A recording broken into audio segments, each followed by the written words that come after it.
Imagine standing on the edge of the Mediterranean, looking out at a horizon where the water meets the sky, and realizing that everything humanity had ever learned, every star mapped, every play written, every medical cure discovered, was gathered in one place behind you.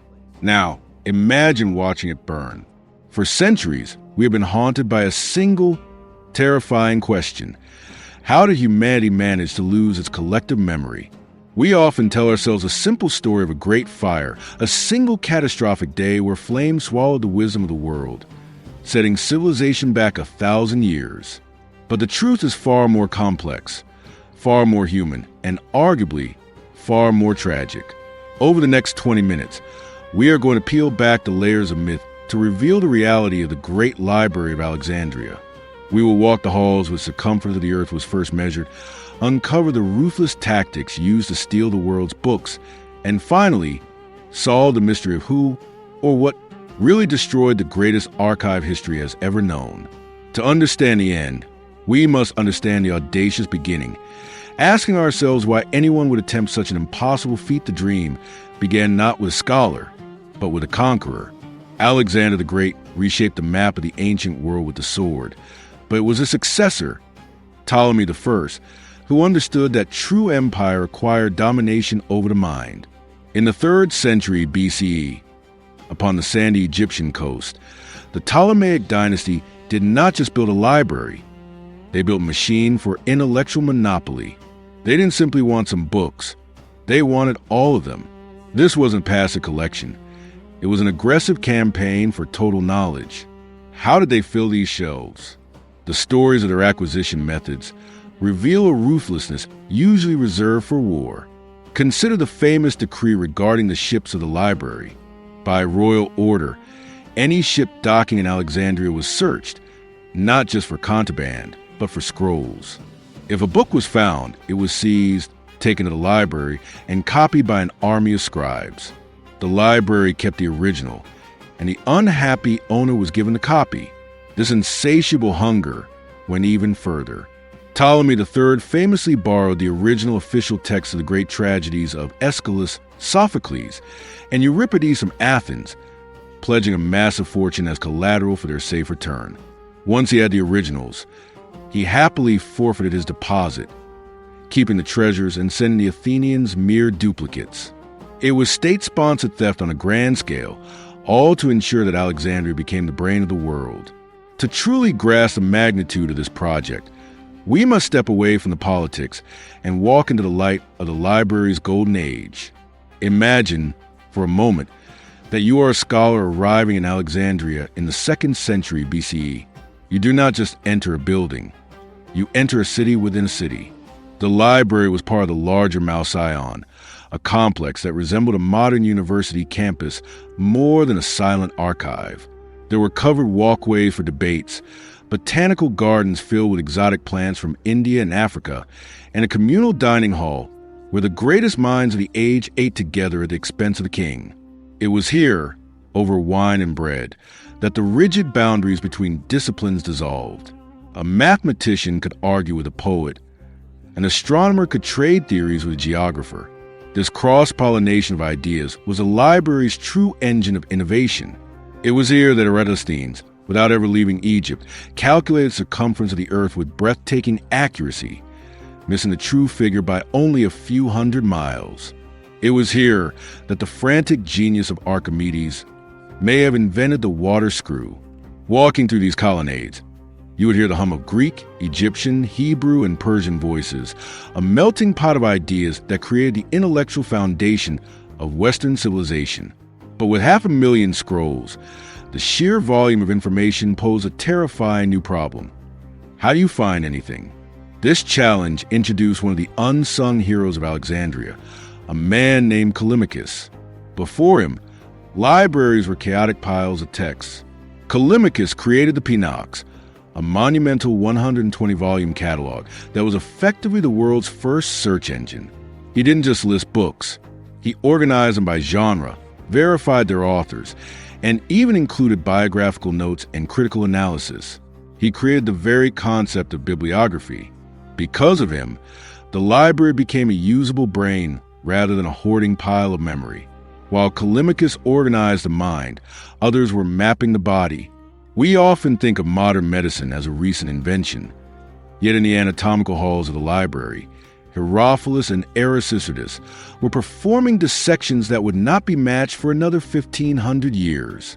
They were the first to distinguish between veins and arteries, the first to map the nervous system, and the first to understand that the brain, not the heart, was the seat of human intelligence.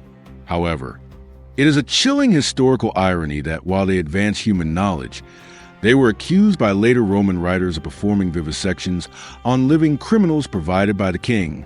It forces us to ask an uncomfortable question. Was the library's pursuit of knowledge entirely ethical, or did the absolute power of the Ptolemies allow for dark experiments in the name of science? To understand the obsession the Ptolemies had with their library, we must also look at their jealousy. They were not the only ones collecting the world's knowledge. Across the sea, in what is now Turkey, the Library of Pergamum was rising as a formidable rival. This wasn't just a friendly academic competition. It was a geopolitical war fought with ink. The rivalry became so heated that the Ptolemies did something that changed the course of history. They placed an embargo on papyrus. Egypt was the only source of the reed used to make paper, and by cutting off the supply, they hoped to starve Pergamum of the material needed to write books. But necessity is the mother of invention. Deprived of Egyptian papyrus, the scholars of Pergamum were forced to innovate. They perfected a method of cleaning, stretching, and scraping animal skins to create a durable writing surface. They called it pergamon, which eventually became parchment. Ironically, in trying to destroy their rival, the Ptolemies inadvertently helped create the very material that would preserve European literature through the Middle Ages. Parchment was stronger, longer lasting, and could be bound into books. Codexes, unlike the fragile scrolls of Alexandria. This brings us to a silent killer of the Library of Alexandria that is often ignored, the climate itself. We fixate on the fire because it is dramatic, but the humidity of the Mediterranean coast was the relentless enemy. Papyrus is organic. It decays. It attracts insects, mice, and mold. Even without Caesar or the mobs, the library required a massive, constant industrial effort just to survive. Every scroll had a lifespan. Without an army of scribes copying and recopying these texts every few decades, the knowledge would simply rot away. It forces us to realize that the library wasn't just a warehouse. It was a desperate race against time, a battle to copy the past before it disintegrated into dust.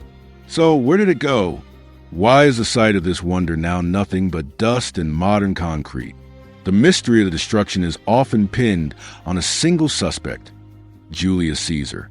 The story goes that in 48 BCE, trapped in the royal palace and besieged by Egyptian forces, Caesar ordered the burning of his own ships in the harbor to block the enemy fleet.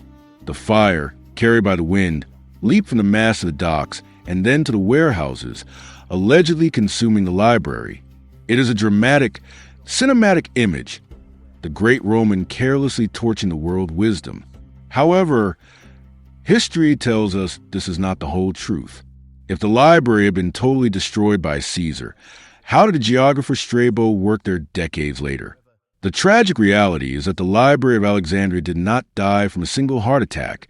It died from a long, slow, and painful cancer. While Caesar's fire likely destroyed thousands of scrolls stored near the docks, the institution survived, only to face something far more dangerous than fire: neglect and the shifting tides of power. As the Roman Empire fractured, Alexandria became a battleground, not just for soldiers, but for ideologies. In the 3rd century CE, the Emperor Aurelian, fighting to retake the city from Queen Zenobia, razed the entire Bruchian district, the royal quarter that housed the main library.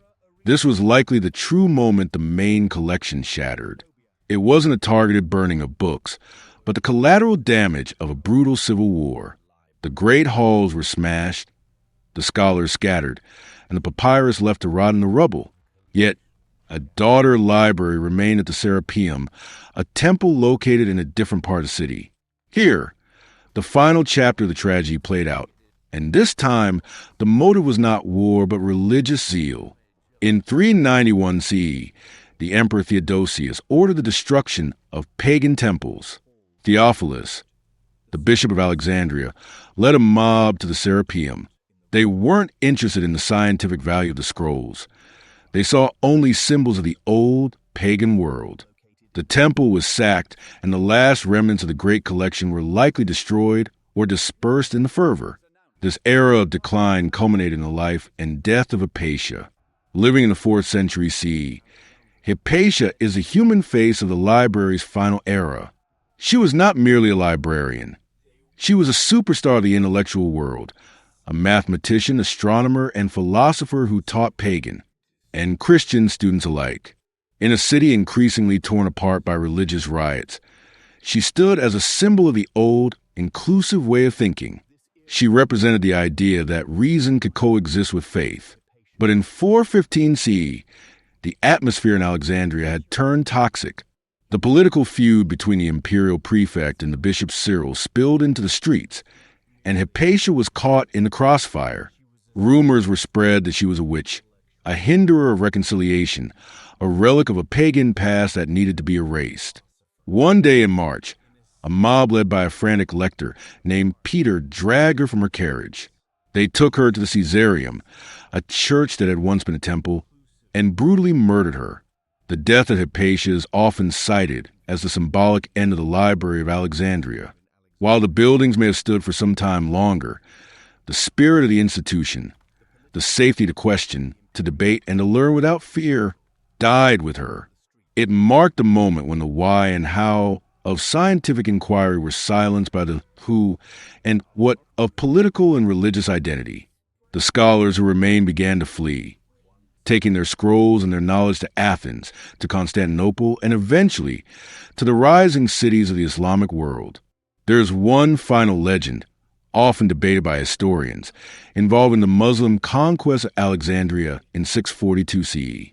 The story claims that Caliph Omar ordered the remaining books burned, reasoning that if they agreed with the Quran, they were superfluous, and if they disagreed, they were heresy.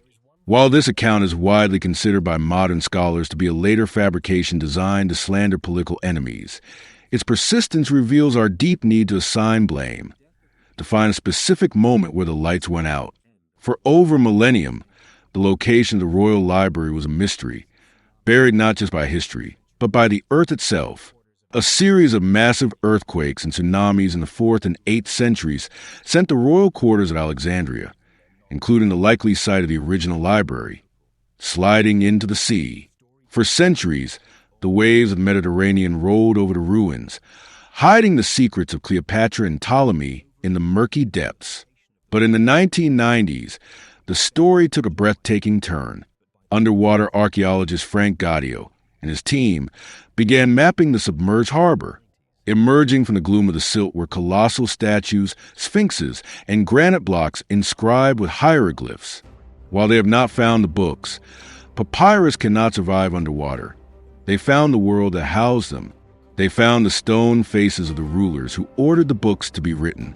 Seeing these artifacts raised from the seabed reminds us that this was a real place, built by real people, now reclaimed by nature. Yet, the city of Alexandria refused to let the dream die. In 2002, just a few hundred feet from the site of the ancient destruction, a new sun rose.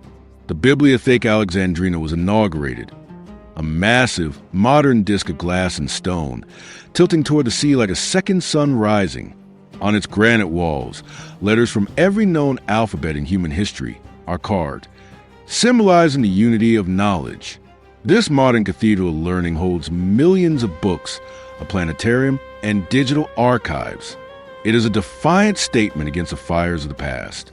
It serves as a reminder that while you can burn a building and you can murder a scholar, you cannot kill an idea. So, when we ask what was lost, we must also acknowledge what was saved. We are the inheritors of the fragments.